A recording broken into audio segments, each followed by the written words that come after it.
La pollution de l'environnement par le plâtre est une préoccupation qui secoue le monde entier. En République du Congo, presque tous les dépotoirs et canalisations contiennent des déchets en plastique non biodégradables.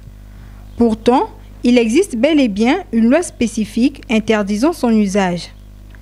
À l'occasion de la Journée internationale de la protection de l'environnement, le 5 juin, politiques et sociétés civiles se sont réunis autour d'une causerie débat constructive sur le thème international « Mettre fin à la pollution plastique dans le monde ». À chaque fois que nous utilisons du plastique, nous contribuons sans le savoir au réchauffement climatique.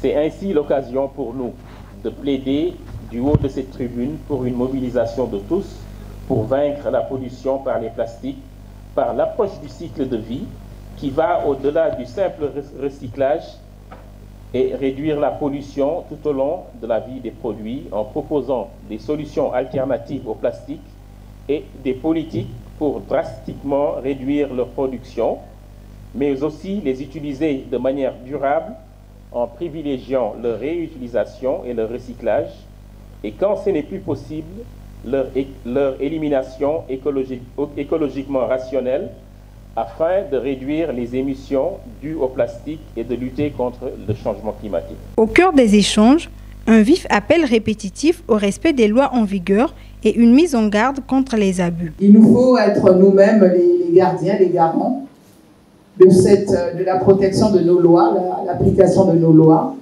Et c'est pour ça que nous allons continuer, mais les textes vont s'appliquer avec toute la rigueur et les sanctions qui vont aller avec, mais on essaye de faire beaucoup de pédagogie. Parce qu'il y a beaucoup de corruption.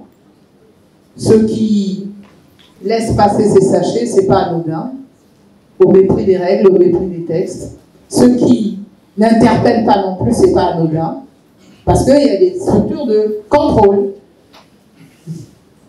qui ne disent rien. Les participants appellent à une prise de conscience collective et invitent également les pouvoirs publics à un renforcement de contrôle. La responsabilité est partagée.